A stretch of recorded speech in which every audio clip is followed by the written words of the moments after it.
어버이날로 두 단락을 준비했는데, 첫째는 험악한 세월들, 둘째는 야곱의 축복기도라는 제목으로 말씀을 전하겠습니다. 자, 창세기 47장 7절 9절을 같이 낭독하겠습니다. 요셉이 자기 아버지 야곱을 인도하여 바로 앞에 서게 하니, 야곱이 바로에게 축복하며 바로가 야곱에게 묻되 내 나이가 얼마냐? 야곱이 바로에게 아뢰되 내 나그네 길의 세월이 130년이니이다. 내 나이가 얼마 못되니 우리 조상의 나그네 길의 연조에 미치지 못하나 험악한 세월을 보내었나이다 하고. 자, 야곱이 바로에게 축복하자 바로는 야곱에게 내 나이가 얼마냐고 묻습니다. 오래 사는 것은 하나님의 은혜를 받는 표시라고 믿었기 때문에 바로는 야곱의 나이를 물어보았을 것입니다. 내 나이가 얼마 못되나 험악한 세월을 보내었나이다. 이 대답은 이제까지의 야곱의 삶이 마냥 행복하지만은 않았다는 것을 나타냅니다. 그중 몇 가지를 보겠습니다.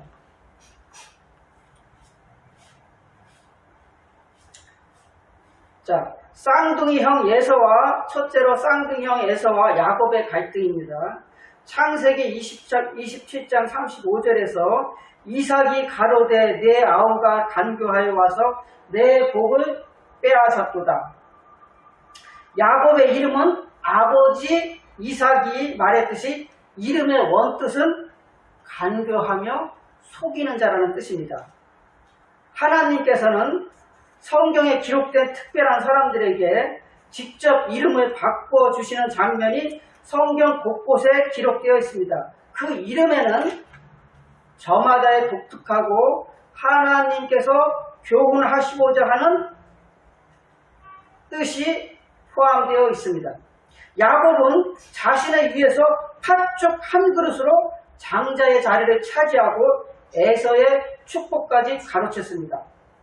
그런 야곱이 약복나루에서 환도뼈가 다쳐서 어긋나는 고통까지 겪으며 하나님의 사랑과 씨름에서 이기며 하나님의 축복을 받아냈습니다.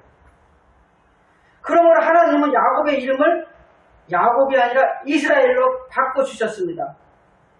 이스라엘은 하나님과 사람으로 겨루어 이긴 자라는 뜻으로 단지 하나님과의 사람과 밤새도록 씨름을 해서 얻은 이름이 아니라 그 내면에는 형 에서의 죽임의 위협과 외삼촌 라반의 불평등한 대우 등 세상에서 하나님의 주시는 시험을 이겨낸 자이며 자신의 고난과 죽음에 대한 두려움을 밤새도록 울며 하나님께 간구해서 얻은 이름입니다. 자, 두 번째, 딸 디나가 세겜에게 부끄러움을 당한 사건이죠. 창세기 34장 1절에 레아가 야곱에게 낳은 딸 디나가 그 땅의 딸들을 보러 나갔더니 히위 족속 중 하몰의 아들 그 땅의 추장 세겜이 그를 보고 끌어들여 강간하여 욕되게 하고. 자, 세겜이 디나를 강간한 것에 대해서 야곱의 아들들이 분노하는 것은 당연합니다. 하몰은 야곱과 의논하려고 찾아왔습니다. 하지만 야곱의 아들들이 아버지를 대화에 참여하지 못하게 합니다. 여기서 야곱은 아버지로서 집의 가장으로서 아들들에게 무시됩니다. 왜냐하면 야곱을 대신해서 아들들이 하몰과 세겜과 같이 대화를 했기 때문이죠. 디나와 세겜이 결혼하는 전제 조건으로 야곱의 아들들은 세겜 남자들이 모두 할례를 받을 것을 요구하죠. 따라서 할례를 받은 사람들은 아브라함을 자기의 조상으로 인정합니다. 야곱의 아들들이 모두 나서서 세겜의 남자들을 다 속인 것입니다. 하지만 할례를 받은 모든 남자들이 죽이는, 그러니까 할례를 받은 모든 남자들이 죽이는 일에는 오직 시므온과 레위만 관여합니다. 나머지 형제들은 약탈만 했지 죽이는 일에 관여하지 않았습니다. 나중에 야곱은 특별히 시므온과 레위의 잘못을 책망합니다. 이 책망은 나중에 야곱의 축복기도 창세기 49장 5절 7절에서 야곱의 유언에 반영이 됩니다. 이 사건으로 말미암아 야곱의 유언에서 시므온과 레위는 지도권을 갖지 못합니다. 야곱은 아버지로서 집의 가장으로서 가족들의 안전을 책임져야 했습니다. 야곱의 아들들은 세겜의 이웃 부족들로 하여금 야곱의 식솔들의 위험에 빠뜨렸습니다. 자, 세 번째, 아내 라헬이 베냐민을 낳고, 자, 세 번째 아내 라헬이 베냐민을 낳고 상고로 죽죠. 자, 창세기 35장 16절에 그들이 베델에서 길을 떠나 에브라스에 이르기까지 얼마간 거리를 둔 곳에서 라헬이 해산하게 되어 심히 고생하여 그가 난사나이 즈음에 산파가 그에게 이르되 두려워하지 말라. 지금 내가 또 등남하느니라 하며 그가 죽게 되어 그의 혼이 떠내려 할 때에 아들의 이름을 베논이라 불렀으나 그의 아버지는 그를 베냐민이라 불렀더라. 자, 야곱은 베델에서 남쪽으로 이동합니다. 틀림없이 야곱은 마므레, 즉 헤브론으로 가고자 했을 것입니다. 하지만 라헬이 아이를 낳자마자 죽게 되어 그 여행은 중단되었습니다. 라헬은 새로 태어난 아이에게 베논이라는 이름을 지어줬죠. 이 이름은 히브리어로 베논이라는 뜻으로 아마도 그 이름은 출생과 관련된 비극적인 결과를 가리키는 것으로서 내 슬픔의 아들을 의미할 가능성이 높습니다. 그래서 야곱은 그 이름을 베노니에서 베냐민으로 바꿔주고 그 베냐민이라는 이름은 뜻은 내 오른손의 아들이라는 뜻입니다. 자, 네 번째, 장자 르우벤이 야곱의 첫 비라와 동침합니다. 창세기 35장 22절에 이스라엘이 그 땅에 거주할 때에 르우벤이 가서 그 아버지의 첫 비라와 동침하며 이스라엘이 이를 들었더라. 야곱의 아들은 12이라. 자, 야곱이 사랑하는 아내 라헬의 죽음의 슬픔이 가시기도 전에 장자 르우벤은 정욕에 이끌려 비라와 동침하는 어리석은 행동을 취했습니다. 르우벤의 행위는 가장이라는 야곱의 지위에 도전하는 것입니다. 맏아들로서 르우벤은 자기의 이와 같은 행위를 동생들에 대해 자신의 번뇌를 세우는 것이라고 이해했을 수도 있습니다. 하지만 르우벤의 행위는 정반대의 결과를 가져왔죠. 야곱은 처음에 르우벤의 행위에 대해서 아무런 조치를 취하지 않았습니다. 하지만 나중에 야곱은 맏아들로서 르우벤의 우위를 인정하지 않습니다. 야곱의 조치는 신명기 21장 15, 17절에 언급된 맏아들의 상속권에 대한 규정을 어깁니다. 그렇지만 르우벤의 불미스러운 행위는 르우벤이 장자권을 물려받지 않겠다는 것을 의미합니다. 만약 그와 같은 사건이 일어나지 않았다면 르우벤은 자신의 장자권을 아버지로부터 물려받을 수 있었습니다. 자, 다섯 번째, 야곱의 아들들이 요셉과 관련하여 야곱을 속입니다. 요셉 창세기 37장 8절에 그의 형들이 그에게 이르되 내가 참으로 우리의 왕이 되겠느냐, 참으로 우리를 다스리게 되겠느냐 하고 그의 꿈과 그의 말로 말미암아 그를 더욱 미워하더니 요셉이 다시 꿈을 꾸고 그의 형들에게 말하 이르되 내가 또 꿈을 꾼즉 해와 달과 11별이 내게 절하더이다 하니라. 자, 요셉의 첫 번째 꿈과 관련하여 요셉의 형들은 요셉이 자신들을 다스리게 될 것을 암시한다고 해석하죠. 나중에 요셉이 총리가 되어 이집트를 다스릴 때 이 꿈은 이루어집니다. 이 꿈으로 말미암아 요셉의 형들은 요셉을 더욱 미워하게 됩니다. 야곱이 요셉에게 채색 옷을 만들어 입혔기 때문에 형들은 이미 요셉을 미워하고 있었습니다. 요셉의 옷과 죽인 숫 염소를 사용해서 야곱의 아들들은 자기들의 아버지 야곱을 속였습니다. 그런데 아이러니하게도 이는 예전에 야곱이 자기 아버지 이삭을 속인 행위와 매우 비슷합니다. 왜? 곧 이전에 야곱은 에서의 옷과 염소 새끼 가죽을 이용해 자기 아버지 이삭을 속였었습니다. 자, 이제 둘째 단락으로 야곱이 애굽으로 내려오고 야곱이 아들들을 위한 축복 기도를 보겠습니다.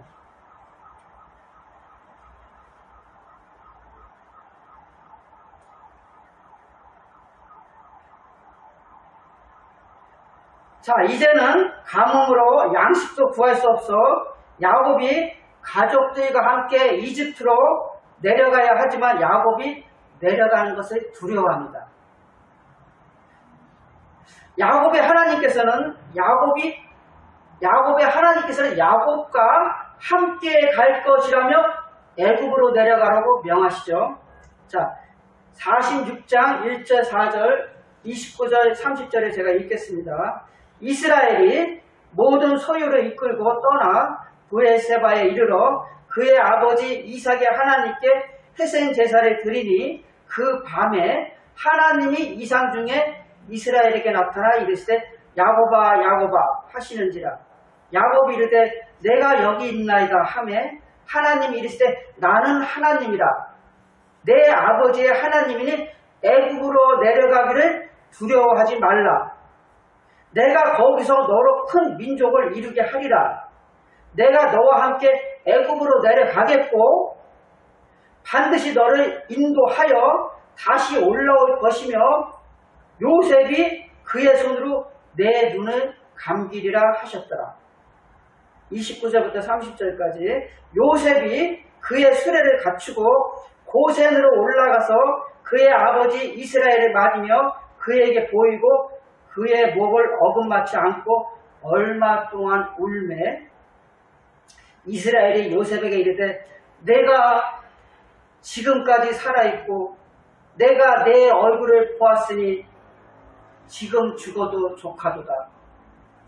자, 내가 너와 함께 애굽으로 내려가겠고 하나님은 야곱이 밧단 아람으로 갈 때도 비슷한 약속을 하셨고 그 약속을 지키셨습니다. 반드시 너를 인도하여 다시 올라올 것이며 이 말씀을 통해서 하나님은 이스라엘 백성이 장차 출애굽할 것이라고 약속하십니다. 또한 하나님은 약속의 땅에 야곱이 묻히게 된다는 것을 보장하십니다. 나아가 야곱이 지금 이집트로 내려가지만 그 여정은 가나안 땅과 관련된 하나님의 약속들을 손상시키지 않는다고 확인해 주십니다. 사실상 야곱은 이집트에서 죽습니다. 하지만 아브라함과 이삭과 더불어 야곱은 가나안 땅에 묻히게 됩니다. 족장들은 온 세상을 위한 하나님의 구원 계획이 성취되는 것을 직접 눈으로 보지는 못하고 죽습니다. 그렇지만 하나님이 자기들과 언약을 맺으셨기 때문에 족장들은 그들이 영원한 운명이 안전하고 견고하다는 것, 곧 자기들이 하늘에 있는 본향으로 돌아간다는 것을 굳게 믿었습니다. 자, 야곱이 요셉의 두 아들을 축복합니다. 창세기 48장 1절, 8절, 9절, 13, 14, 17, 19절을 제가 읽겠습니다. 이 일 후에 어떤 사람이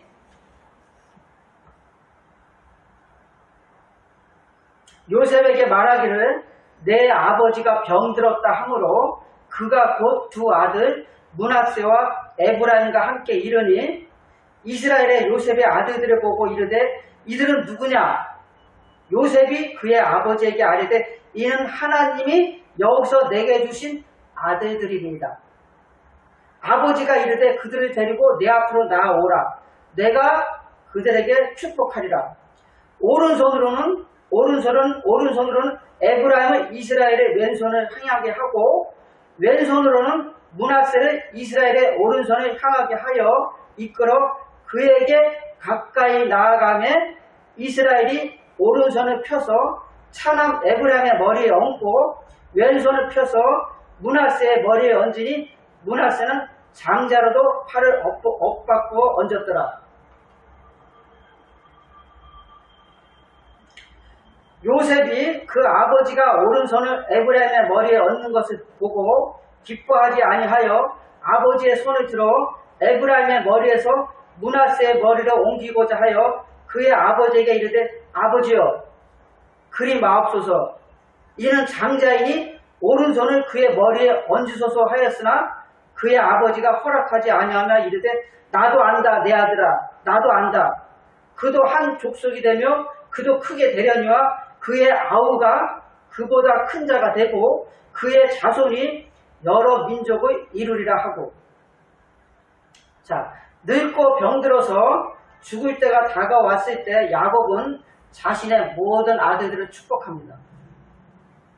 야곱의 축복에 대해서 다루는 전반부로서 이 절은 특별히 요셉의 두 아들 곧 므낫세와 에브라임에게 초점이 맞춰져 있습니다. 그리고 야곱의 축복에 대해서 언급하는 후반부로서 49장에서는 야곱에게 축복을 받으려는 다른 아들들이 모두 야곱의 침상 주위에 모여듭니다. 요셉의 작은 아들 에브라임은 요셉의 다른 형제들과 구별되죠. 특별히 에브라임은 야곱에게서 맏아들의 축복을 받습니다. 야곱은 자신의 손자들 에브라임과 므낫세를 자기의 양자로 삼습니다. 자, 야곱이 요셉의 큰아들 므낫세와 작은아들 에브라임을 자기의 양자로 삼습니다. 따라서 르우벤과 시므온 이 야곱의 아들이 르우벤과 시므온이 야곱의 아들이듯이 그들도 야곱의 아들이 됩니다. 나중에 에브라임과 므낫세는 12지파 안에서 각각 독립된 지파를 이루죠. 에브라임 지파인 여호수아는 하나님의 명령에 순종하며 가나안 정복을 이룹니다. 야곱은 자신의 오른손을 에브라임에 따라서 에브라임 지파인 여호수아가 가나안 정복을 이루죠. 하나님의 명령에 순종해서. 그리고 따라서 가나안 땅이 분배될 때 이제 가나안 땅이 여호수아가 가나안 정복할 때 7년 걸렸어요. 7년. 자, 7년 동안 가나안 정복을, 물론 전쟁은 하나님께서 하셨고, 그리고 7년 후에 정복이 끝났을 때 에브라임 지파는, 그러니까 요셉의 아들들, 에브라임 지파와 므낫세 지파는 그 가나안 땅의 6분의 1을 상속받아요. 6분의 1의 상속을 분배받고, 여기서 이제 그 두 아들을 통해서 영토의 6분의 1을 상속받죠. 그러니까 요셉이 축복받는 것은 요셉의 두 아들이 축복받는 것과 밀접하게 연결되어 있고, 야곱은 자신의 오른손을 에브라임 머리에 얹고, 그리고 형 므낫세가, 그러니까 여기에 이제 요셉은 야곱 앞에다가 오른손에다가 장자 므낫세를 앞에 세우고 왼손에다가 둘째 에브라임을 세웠어. 근데 기도할 때 어떻게 기도해? 이렇게 기도했어. 이렇게. 그러니까 원래 요셉이 야곱 아버지 앞에 세울 때는 당연히 오른손에다가 므낫세 기도하라고 오른손 앞에 세웠고, 왼손에다가 에브라임의 왼손 앞에 세웠는데, 막상 기도할 때 야곱이 기도할 때 이렇게 기도를 해버린 거예요. 이렇게 기도를 한 거예요. 축복 기도를. 그러면 오른손이 에브라임 머리에 가게 되고 왼손이 므낫세 머리에 가게 됩니다. 근데 여기서 46장 1절 2절에서 보니까 하나님은 야곱아 하시면서 나는 하나님이다. 내 아버지의 하나님이니 내가 너와 함께 애굽으로 내려가겠고 반드시 너를 인도하여 다시 올라올 것이며 라고 하셨죠. 하나님께서는 야곱의 축복 기도를 통해서 앞으로 일어날 일에 대하여 야곱을 통해 말씀하신 것입니다. 요셉은 자신의 아버지 야곱이 실수로 오른손을 에브라임에 얹었다고 추측하죠. 그래서 요셉은 야곱에게 오른손을 므낫세의 머리에 얹으라고 말하죠. 그럼에도 불구하고 야곱은 나도 안다 아들아, 나도 안다 라고 하면서 야곱은 에브라임이 맏아들로서 축복받아야 한다고 강조하죠. 자, 나중에 전개되는 이스라엘 역사를 살펴보면 여호수아가 하나님의 백성을 이끌고 약속의 땅으로 들어갈 때 에브라임 지파는 지도적인 역할을 하죠. 하지만 그 이후에 이스라엘 역사에서 하나님의 약속을 이어갈 계보로서 하나님은 에브라임 지파가 아닌 유다 지파를 선택합니다.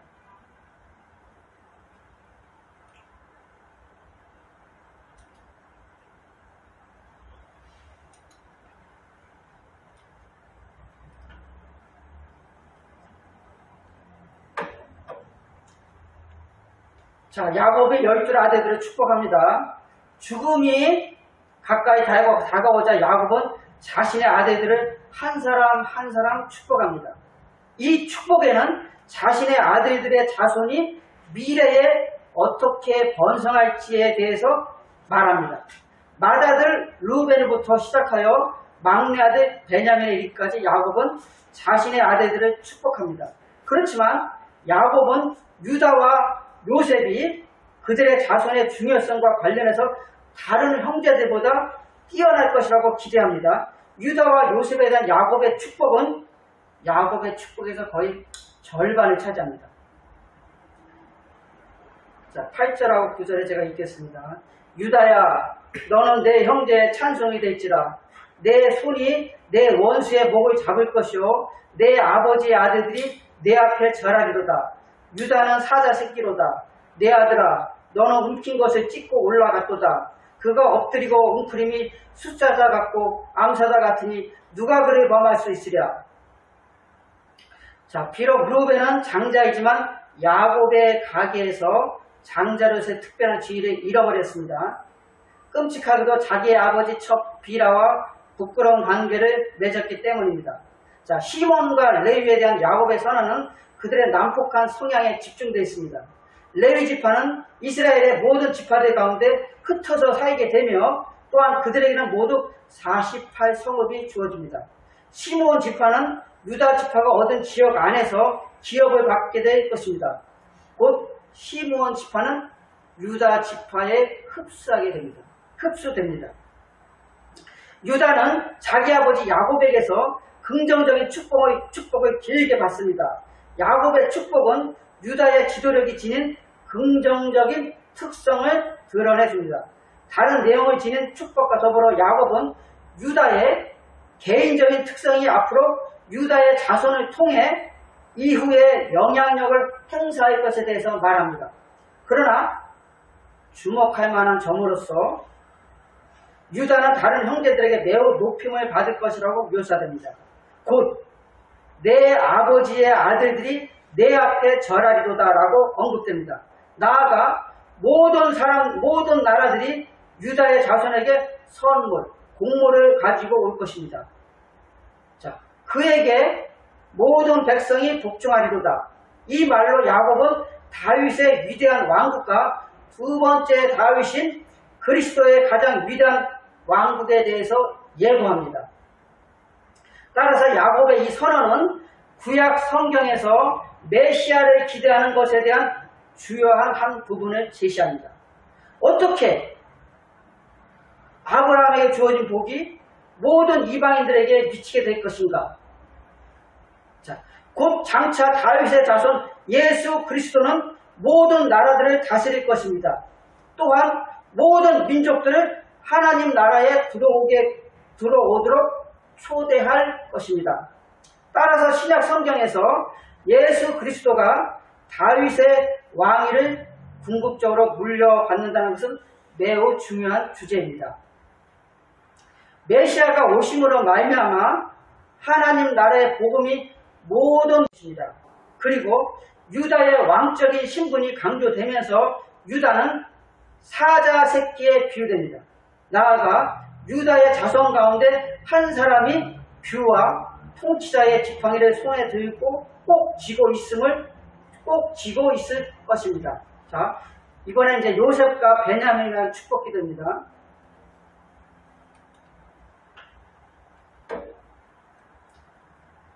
자, 22절, 26절에 제가 읽겠습니다. 요셉은 무성한 가지 곧 샘 곁에 무성한 가지라. 그 가지가 담을 넘었도다. 활 쏘는 자가 그를 확대하며 적개심을 가지고 그를 쏘았으나 요셉의 활은 도리어 굳세며 그의 팔은 힘이 있으니 이는 야곱의 전능자 이스라엘의 반석인 목자의 손을 힘입음이라. 내 아버지의 하나님께로 말미암나니 그가 너를 도우실 것이요 전능자로 말미암나니 그가 내게 복을 주실 것이라. 위로 하늘의 복과 아래로 깊은 샘의 복과 젖먹이는 복과 태의 복이로다.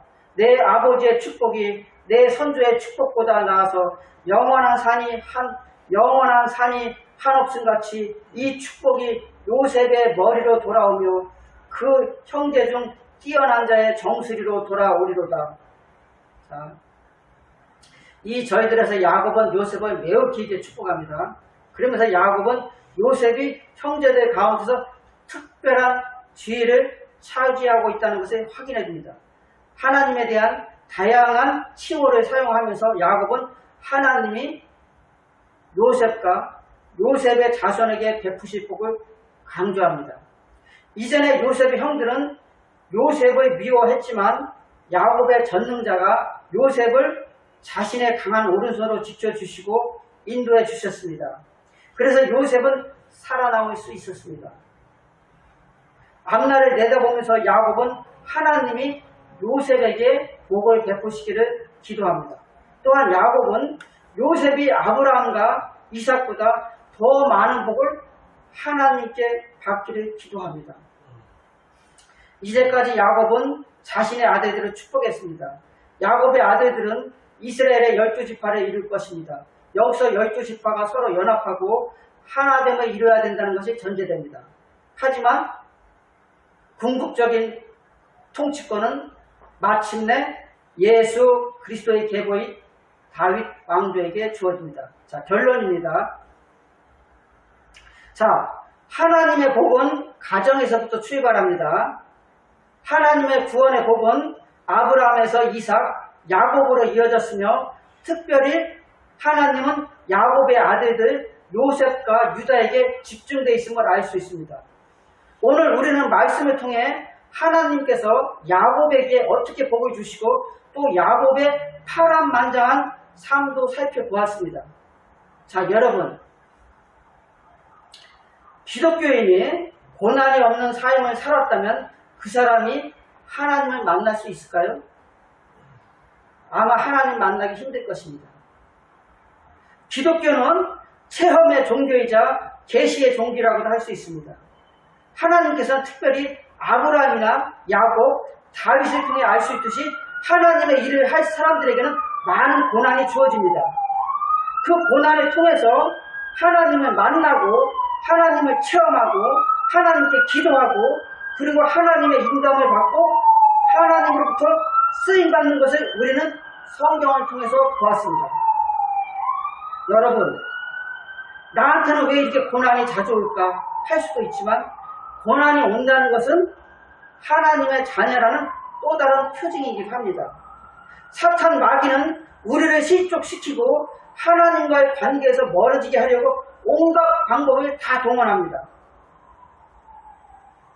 우리는 고난 가운데 하나님께 더 구하고 찾게 될 것이고 우리는 고난 가운데 또 그러므로 고난 가운데 하나님과의 관계가 더 좋아질 것입니다.